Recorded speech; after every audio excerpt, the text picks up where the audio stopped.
you taking the time out of your day to come along.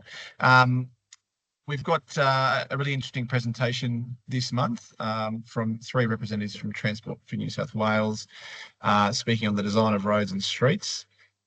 So we have Gareth Collins, Tanya Vincent, and Ian Renson, who's now no doubt known to some of you due to his previous involvement with IPWEA. We have the Q&A and chat functions within this webinar. So if anything comes up throughout that you have a question on, please do pop it in either of those 2 forums. We've allowed some time at the end of the webinar to answer those Q&As. So yeah, as I said, please do pop them in there, and myself and the rest of the team will keep a bit of an eye on them. But without further ado, I'll pass over to Gareth, who I believe is going to be the first presenter from Transport's perspective to kick us off today. Thanks, Joshua. Thanks very much for the invite. I'm director for the urban design team that deals with roads and waterways projects in transport. And I'm a landscape architect and fellow of the Institute of Landscape Architects, and a registered urban designer as well. I've been in the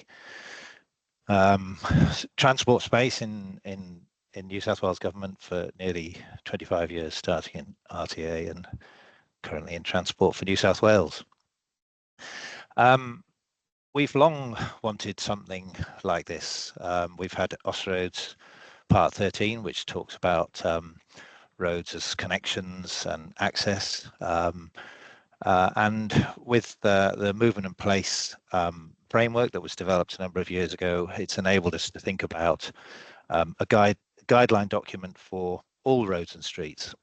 And as many of you are aware, there's probably around about 200,000 kilometres of roads and streets in New South Wales. State government looks after around about 25,000 kilometres, and then has a role in terms of safety and traffic management on the other roads and streets. So we've got a huge asset that we all deal with across government at all levels, and many different types of roads, all serving different purposes.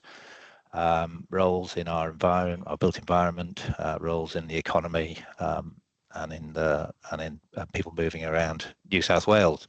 So we've long wanted a document that actually gives us some guidance as to what those different typologies are, how to design them, what they should look like, how they should perform.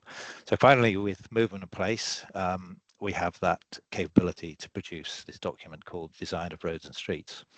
It's a standard in transport. It's something that we will use in government, in state government, and we hope that others around the state finds it useful and can use it and adopt it. And we've been sharing it and consulting across all levels of government in its development. So it's actually called a manual. The policy document is our road user space allocation policy, and the movement of place is a sort of framework, a whole of government framework that applies across all of government. Next slide, thanks. We always start with some principles as to why we're doing things and where we are and what is important. And you'll hear from us today a lot about safety and making sure that roads and streets are for people and towns and communities, as well as moving around the state, that they're public spaces that people experience and see and live near and travel on. They're part of our ecological network as well. In many parts of our state, it's often the only bits of vegetation that are alongside some of our rural roads. They sit in a time and space and the context in the state or within a city, very dynamic, always changing. So there's a lot of principles that we follow for these. Next slide, thanks. When developing the document, we wanted to separate out both roads and streets, and we decided very early on that they're quite two different entities. They obviously overlap, and there are many things that they both do. but they do them in different ways. Streets are lower energy environments, much more interface with communities and housing and shops and people and active transport, and roads are a lot more about high energy environments and moving relatively quickly from place to place and transporting goods and services. So we wanted to sort of keep those kind of two broad definitions as the sort of driving forces within this document: low energy and high energy. Next slide, thanks.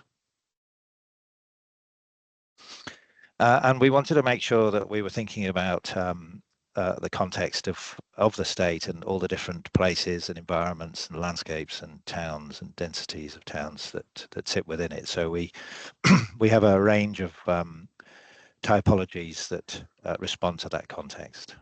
Thanks. Next slide. So we have the movement in place road environments, the quadrants, as it were. So we have this has been around for many years now. So we have main roads, main streets, local streets, and civic spaces, and each of those quadrants has a different relationship between movement and place. They're all places and they all provide movement, but their balance changes and the role and function changes. So we've got those 4 quadrants, but what we were finding is that we needed to give people more information as to what roads and streets look like in those quadrants. So over time, we've developed around 22 typologies, so that different roads and have different roles and functions, and in different contexts have their own criteria, their own look, their own dimensions, and their own characteristics. So we've roughly got around about 5 or 6 different typologies in each of those quadrants. And I always like to think of it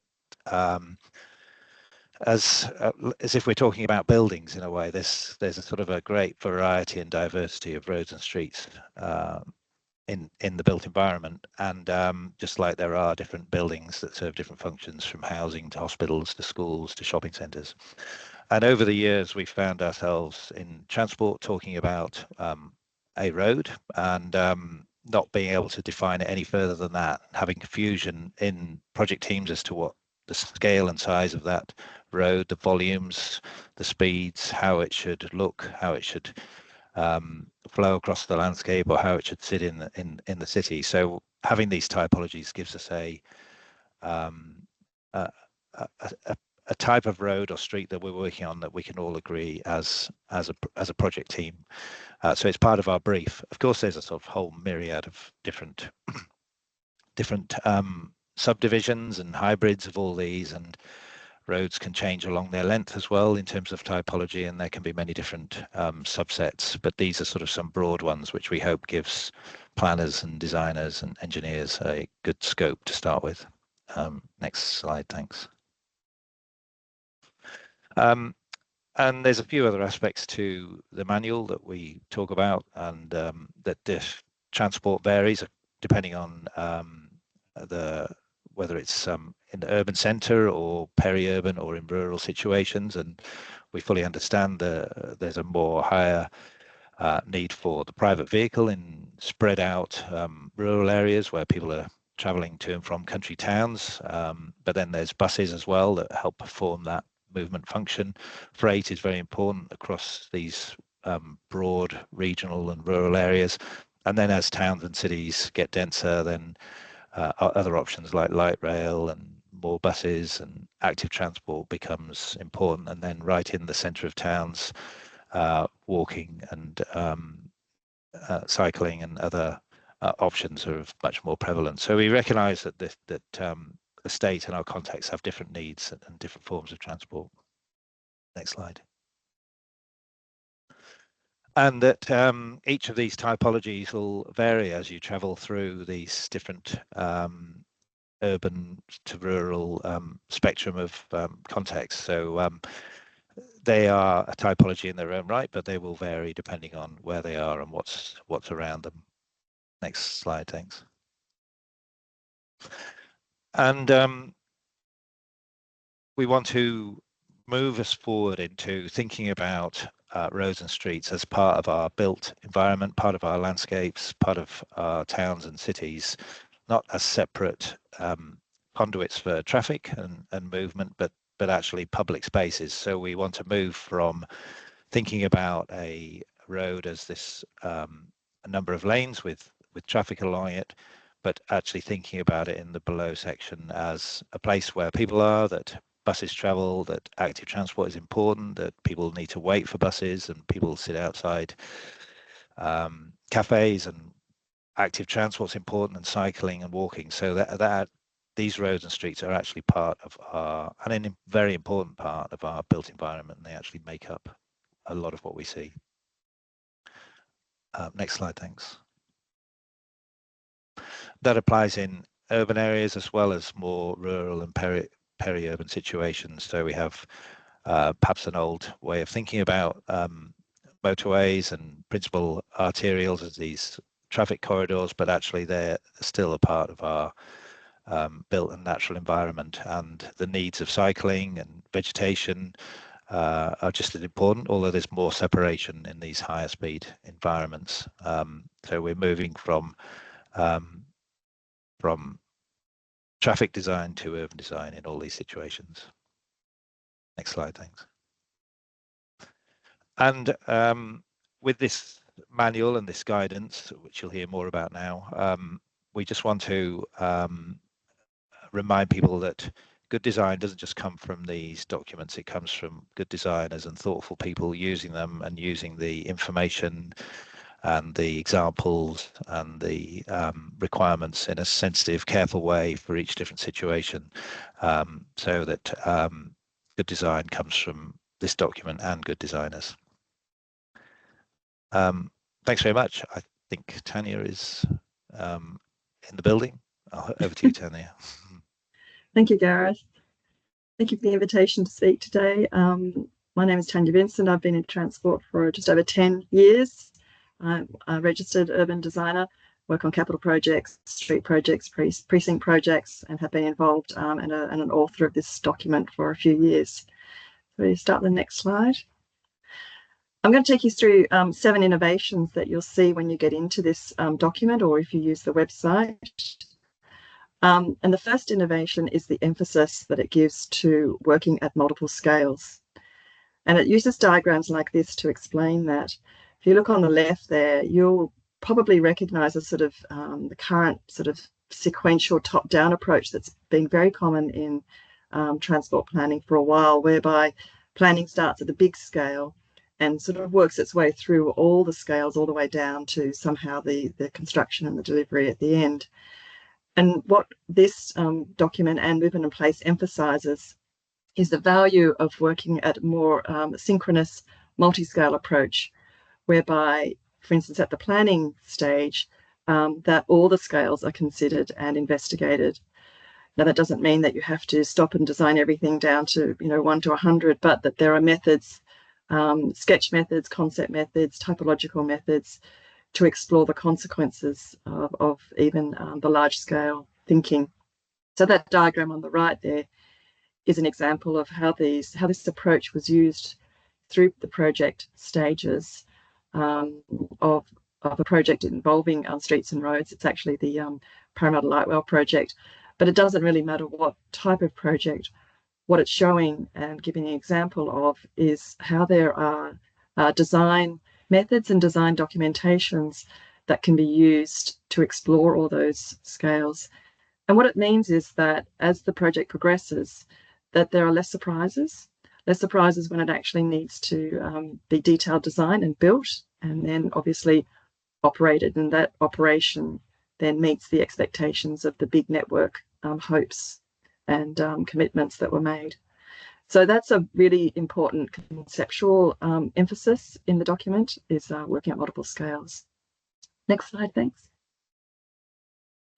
You'll also see in the document there's a big emphasis on good graphics and good explanations of before and after with Australian situations. You might recognise a similar style to NACTO, and that's correct. It's a proven way, this sort of single point perspective of giving everyone involved a really clear, fast understanding of sorts of changes that are being considered. So it's also good to remember, however, that this is just one example of how a street could go from being, for instance, on the left to the right. The design of roads and streets is not prescriptive. It doesn't say you must do all these things. It's putting together design solutions and showing one example of how it could come together. Every situation will be different, and that's the importance of the design process. Next one, thanks. Innovation number 3 is, again, similar. Street design is spatial. And so there's a lot of emphasis on example plans that complement sections and with some typical dimensions. So it's going beyond just the rhetoric of what is a good street into, well, this is what these street typologies typically have and what they look like. Importantly, in longitudinal or cameo plans, there's a lot of emphasis traditionally on sections in street design and planning, which is, which can be okay, but really with a lot more sophisticated street design and particularly a lot more detail on the curbside lanes that are occurring now, it's the plans that show that. So you will see more effort put into showing streets, not just a section, but as relatively detailed plans. Next one, thanks. Innovation number 4 is that, as Gareth introduced, there are obviously different contexts where these street types operate, and the street types will have different issues and they'll have different solutions depending on the context. So here you can see some sample pages, and it's just one street typology that's been pulled out, which is residential ways. And on the left is a residential way that's an example from an urban context. You'll recognise, the slightly older buildings, built to boundary, more activity on the street. And on the right, also a residential way, but its condition and typical features in a suburban context. So you see the detached dwellings, larger setbacks, larger verges, that sorts of things. And the issues are slightly different and the solutions will probably be quite different. So you'll see again, it's before and after, and those highlighted yellows are some suggested changes. Also worthwhile pointing out at this point that when we talk about urban or suburban or urban centre, it can apply to anywhere in the state. Plenty of regional cities also have urban and urban centre characteristic. We're not talking about the difference between Sydney and a regional city. That urban morphology can occur anywhere in the state. Next slide, thanks. So innovation 5 is, and these are all examples from Doris, is that the design solutions themselves, we've given a range of design solutions. We realise that various councils or agencies have different budgets, and so there are cheap and cheerful versions, and there are more expensive, bigger capital investment solutions as well. So that's what you'll see, those design solutions listed there. And this is the other big innovation, is that what it does is it doesn't just describe it in a generic way. It actually points to the standards or the parts of Austroads that are relevant and helps you in your work use those design solutions with more certainty and context.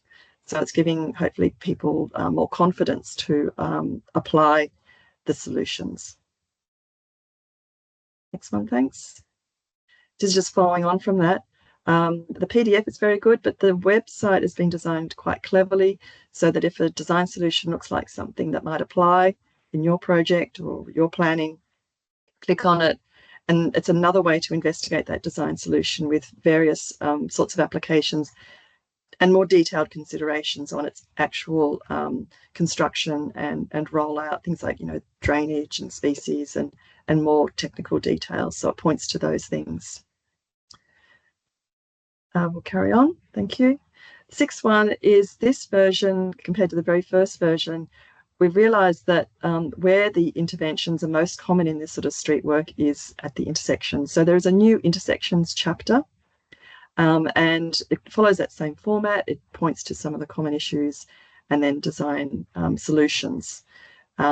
So that's, I think, representative of where even if there's a small amount of work that's going on, that's most often occurs at intersections. So we've put some more effort into that and worth having a look at.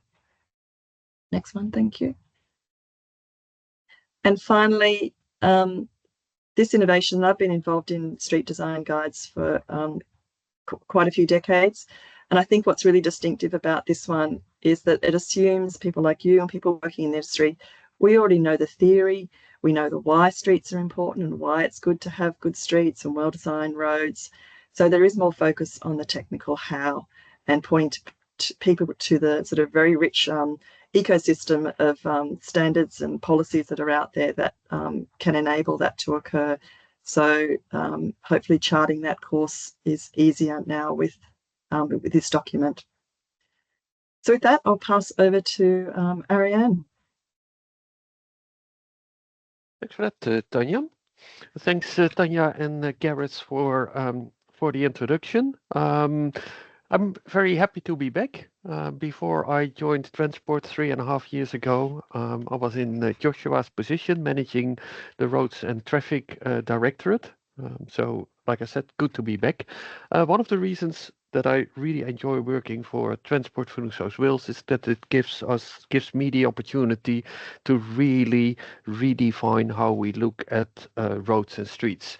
And DORAS is a fantastic tool to really reimagine how we look at our roads and streets, and that we need to move away from just designing to move people and freight in cars, buses and trucks as efficiently as possible, but really cater for all the uses of the public space that we call our roads and streets.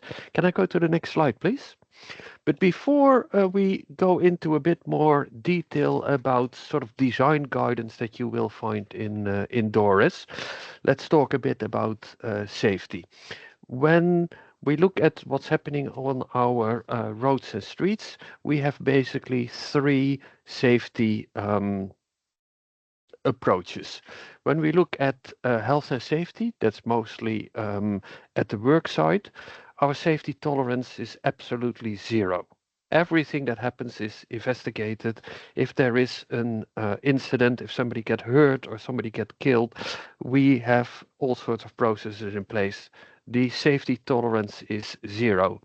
When we talk about working near traffic, that's sort of on the border between the interface between a work site and the traveling public, the safety tolerance is no longer 0. We don't investigate everything that happens when there's a worker involved. Yes, we investigate it when it's an incident with members of the public. We just sort of take it for granted. In road safety, it's even worse. The safety tolerance is definitely no longer 0. It's significantly bigger. We expect and accept that hundreds of people are killed on our roads each year and over 10,000 people are seriously injured. And we have the strategy towards 0. We don't want any more people killed on our roads in 2026, but it's heading in the wrong direction. We are not making the progress we need to make. So whatever we do, we always have to put safety first. Doesn't matter what's in guidance, what's in design. If it's not safe, we should simply not do it. We really have to change our thinking, and we really have to apply a different safety tolerance for road safety. And I'll get back to that a few times in my presentation. Next slide, please. We also need to realize that good road design is not applying a set of standards. A compliant road design is not automatically a good road design. We always have limited space available, so we have to make sure it fits. We also need to understand the users, and every user, whether it's a pedestrian, a cyclist, a taxi driver, a delivery driver, a truck driver, every group behaves differently, and we really have to understand how people behave. And only with the right skills and experience, we can design a safe outcome, safe to use by the community. Speed limits are often are very important tools we have in our tool bag to create safe environments. In Doris, we've made a very clear distinction. When the speed limit is 70 km and over, the focus is on movement. The focus is indeed on moving people and freight in cars, buses, and trucks as efficiently as possible. There is limited opportunities for placemaking, and if there is placemaking functions, we have to make sure they're properly separated. Don't try to mix cars and pedestrians when the speed limit is 70 and over. When the speed limit is 50 and under, there is it's really the focus is on placemaking. We should no longer apply the 10-kilometer difference between signposted speed and design speed. We really have to make sure the environment feels small and it's clear for everyone that it's a low speed environment where movement and place functions are properly mixed. 60 kilometers an hour, it's there's a lot of legacy issues. We should there should be limited new 60 kilometers an hour roads in my or streets, in my opinion. But there's a lot of legacy issues, and we really need to take the context in consideration before deciding what the purpose of such a road is. For some roads, the movement function is really important. That's where we have we apply a 10-kilometer buffer for the design speed. In other 60 kilometers an hour areas, the placemaking function is more important. It's really context driven. Next slide, please. You'll find in Doris, and I just noticed, by the way, that there is no questions in the chat or in the Q&A. Adam, at least I expect a few questions from you, but please add some questions. It would be good to have a discussion after the presentation.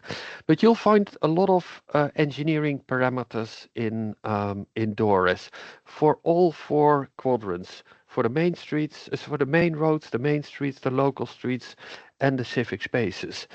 And for all 22 typologies, you'll find parameters that explain what typology is what the purpose is of each of the topology, both for placemaking and for movement, and it gives you guidance what sort of parameters and standards to apply. It's really guidance for practitioners to make sure that we design our roads and streets for the actual users and uses. Next slide, please. Just a few examples what you will be find. Trees is always a big discussion, as we all know. In urban areas where placemaking is more important, there is really a push for more trees. And we should really support that because it just makes the whole experience and the whole urban design so much better. We have to stop applying clear zone principles where in areas where placemaking is more important and where speeds are lower. On the other hand, when it's a movement corridor, the speeds are higher, we still should use clear zones and make sure there's no obstacles, and as a result, no trees in the clear zones. The picture here is an interesting one where we have trees on the side and in the median strip. Especially with median strips on urban roads, we have to make sure that service vehicles and buses can operate properly if they are required to use the road. But never forget that we want garbage trucks to get to our house and we want fire trucks to get to our house. So make sure it fits. Next slide, please. we mentioned safety a few times, speed limits a few times. If you look at the safe system approach, if the speed differential between pedestrians and cars is more than 30 kilometers an hour, the chances of not surviving a crash are exponentially higher than when it's 30 or below.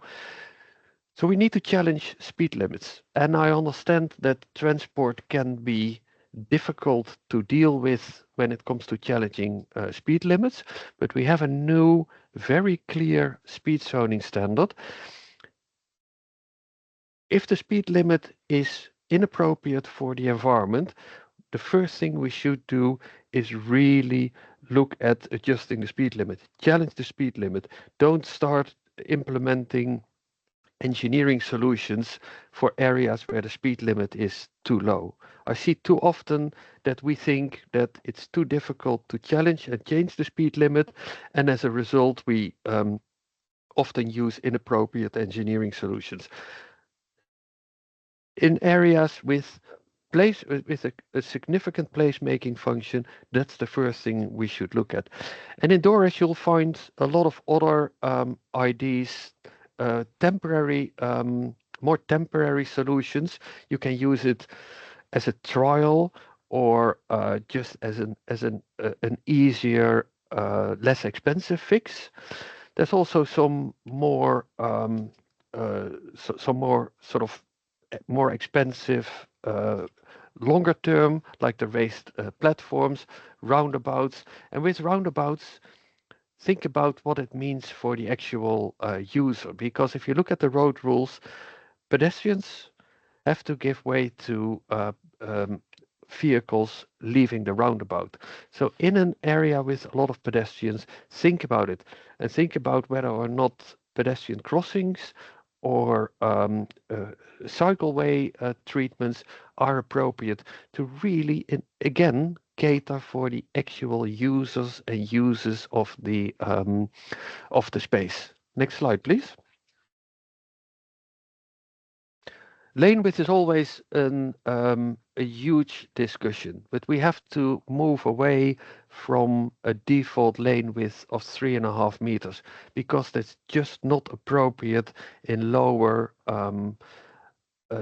order streets. It changes streets into racetracks, and it's just not getting a good safe outcome and a good experience for the people who live and use the public space. In DORAS, you'll find a set of suggested lane widths for all typologies.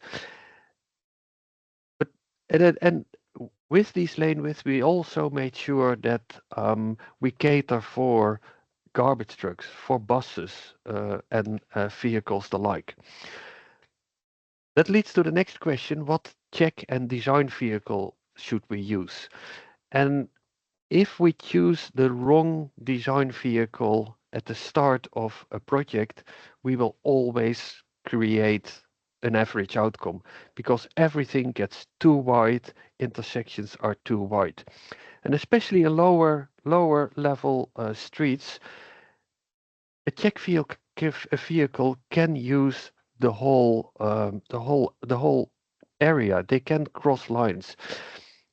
We don't design for blue moon events. If a garbage truck uses a street once a week, we use them as a check vehicle, and they can use the whole pavement to navigate tight corners.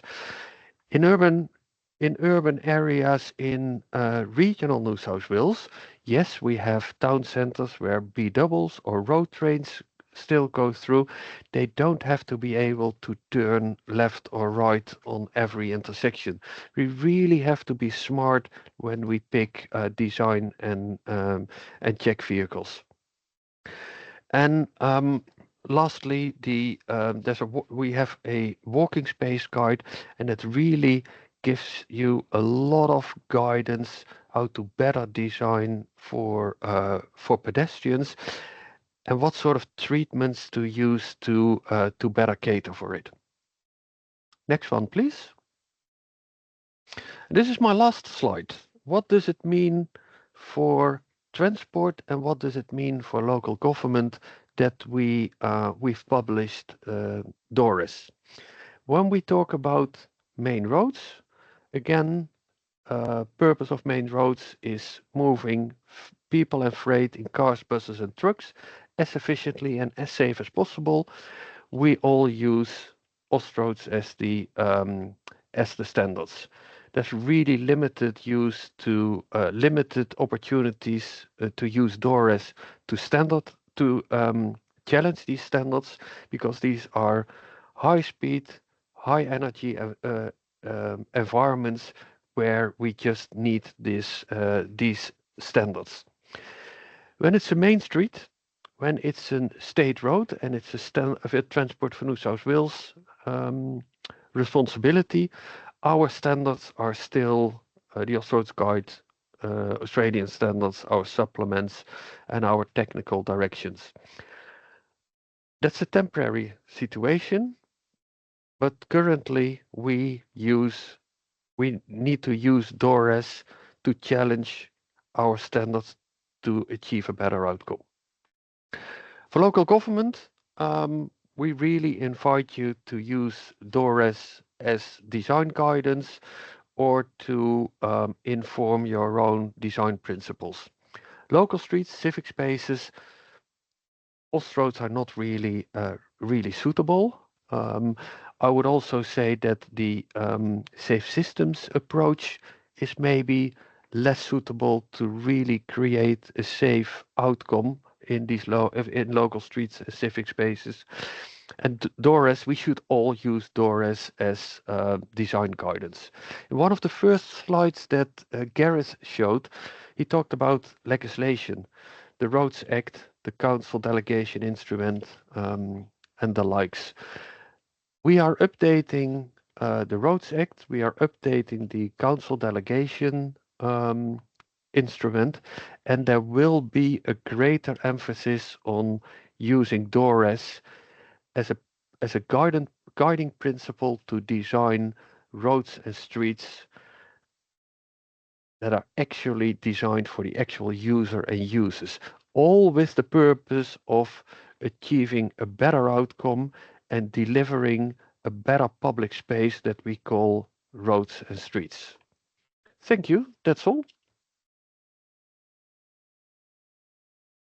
Thank you, Arjen, and thank you to Gareth and Tanya as well for your presentation. I do know there's a couple of questions that have popped up, and I've got a few myself, and you did preempt one of mine, which was about the interaction of the Roads Act review and other reviews that are going on to this process. So your previous comments withstanding, is there sort of scope to review this once the Roads Act review itself has been completed, or is that part of the process that's going to have to happen over the next couple of years? That's a process that will happen over the next couple of years. When we published DORAS late last year, our executive gave us the challenge to develop DORAS into the standard for road and street design in the next few years. So that will happen. At the moment, we are inviting everyone to use it, to provide feedback, and the next step will be to really develop this as a standard. And I expect that in Transport for New South Wales, we will no longer have a supplement. We will just have DORAS, and DORAS will be our design standard. And through the Roads Act and the Council Delegation Instrument, like I said, there will be more emphasis on local government using this to, or as a design guide, or to inform your own policies and procedures. Yeah, but our most successful guidelines usually get updated, maybe every 5 years or slightly less. So it's a living document, and as we do better projects and better outcomes, we can update the case studies and the diagrams and things like that. Yeah, there are actually already a few councils that used DORAS to update their own street design guides. Fantastic. So my other question off the back of that was around alignment, and I'm picking on one of your slides where you had the parameters around, traffic volumes relating to road hierarchy, things of that nature. So is there work being done within Transport to try and align those under things like the Roads Act? But the other one that springs to mind is the Road Recategorisation Framework, which was pushed out 6 months or so ago. My reading of that is there's a little bit of difference between them. So I think from a local government perspective, having a standardised hierarchy, classification, whatever you want to call it, would certainly be advantageous. I'm happy to answer the question, but we are currently aligning all three initiatives. So the road classification is one of them. We're looking at a more functional classification like the movement and place classification and the 22 typologies in DORAS, and we will link that with who is responsible for what. DORAS is more of a design document, and we've purposefully tried not to become administrative and classification based too much with it, because it's for designing, planning and designing and building our network. So there's a little bit of a differentiation, but yeah. Yeah, certainly. I can appreciate that. I think that the comment that there is a disparate number of systems out there, I think any harmonisation would be appreciated from a local government perspective. Yeah, might happen. Yeah. And no doubt by Transport as well. All right, so I know there's a couple of questions that popped up. Tanya, one for you. Was the concept of naked streets, as pioneered by Hans Monderman, considered? The removal of road signage, markings, etc. The actual specific term naked streets, by memory, is not in DORAS, but in the civic spaces street type, for instance, civic lanes and places like that, you see that sort of shared space environment and the removal of a lot of those, curbs, obvious signage. So yes, but I don't think we've actually used that specific term, naked street. Thank you. Ian, one for you. Is the street for access or flow ever asked before starting a design, and is design considered at a transport network level instead of just at a specific location? Tanya often talks about different skills in other presentations. This was maybe a bit short, but you should always start looking at a network level, understand the needs of a network level, and then the role of different roads and streets in that network. And that's one thing we should do. We should really understand the network and then understand the role of a road or street. And we should start every project with a proper movement and place assessment. And we're not very good at doing that yet, but we really need to understand what the adjacent land use is, what the actual use of the movement corridor is, what the use is of the area between the movement corridor and the adjacent land, and we're not doing a very good job at doing this movement and place assessment. Thank you. Another question. Tommy's been quite busy actually putting lots of questions. Tanya, for you, why was NACTO used as the benchmark and not the Dutch SWOV, which many consider the world's best? I apologise, I'm not across those acronyms, but you might be able to comment on those. I think my comment on NACTO, it wasn't necessarily that NACTO and all its standards or its responses was the solution. It was more that NACTO had the single point perspectives with the before and after, and it was the very clear style of that graphic communication that was used as the inspiration, not its actual road design methods. Yep. So that one point perspective, and to emphasise that, all those drawings are based on real places in New South Wales. They were anonymised, but the building style, the way we do main streets, or the way our houses front the street, or The way our service lanes work is different to Britain, and it's different to America, where a lot of our material has previously come from.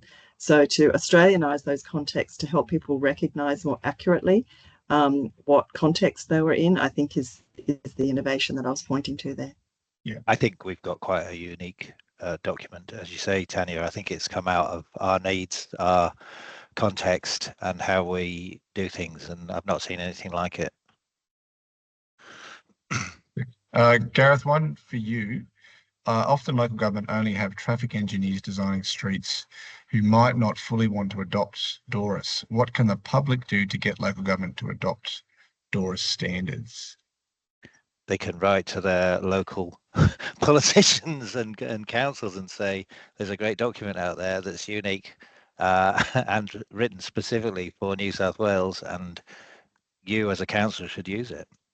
Yeah. And also, you know, I don't see why you wouldn't use it. I mean, it's all good, isn't it? And if there's something you don't like, then let us know and we can fix it up.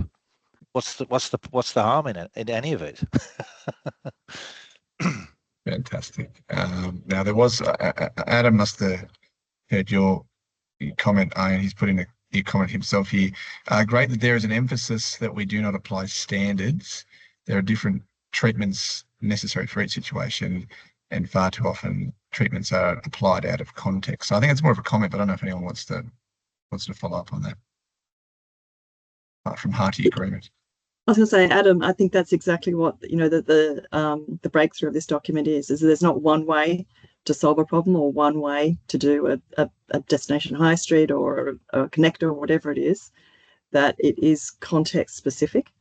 And that is the role of planning and design working together to come up with what is the best solution in that context. So yeah, I think you're right. That's what's the sophistication that's now coming in with this document. Tanya, a question now that sort of probably runs somewhat counter to that last comment is part of this process to try to look at adopting common standards to get economies of scale, for example, and saying, well, this is the standard everyone should be using. So, you know, contractors and suppliers can say, well, that's what they know to expect.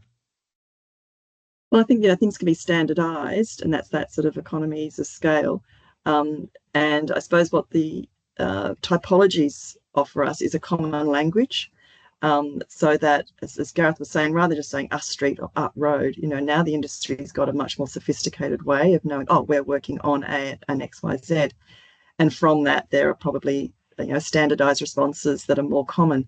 So I think that sort of efficiency comes. We tend to use this word standard in, you know, official standard and standardizing. But the offer really to the industry is to learn this new language and be specific, be more scientific in our application, and save a lot of confusing meetings about what everyone thinks we're doing. Yeah, fantastic. Well, there's no other questions from the audience. One last one from me, which is a bit of a Dorothy Dixer. How can our members access DORIS and the documents? There's that QR code at the beginning. Saw that at the start, yes. Well, we can certainly and just type up share that out on the internet. You'll get there in the end. I think if you go through one slide, just pop through one slide. I think there's a code in the next. Oh yeah, brilliant. Perfect. There we go. Almost like we planned that one. Fantastic. Well, look, sorry to interrupt, Joshua. The Movement and Place website, movementandplace.nsw.gov.au, is also a very good location to find all sorts of policies and procedures related to New South Wales roads and street, and a lot of guidance documents. So it's really a good depository of knowledge. I would invite everyone to have a look and just discover what's there. Yep, fantastic. Well, look, thank you, Ian. Thank you, Tanya. Thank you, Gareth, very much for your presentation today and for sharing this information with us and our members. We have recorded the session, so it'll be available on our website hopefully later this week for anyone who wants to view it, or send it on to your colleagues to have a look at. Our next webinar, we'll be looking at the 2025 road asset benchmarking early results. So we'll send out some more information about that one. But thank you once again for the presentation, and I hope everyone enjoys the rest of their day. Thanks, Josh. Thanks, everyone. Thank you.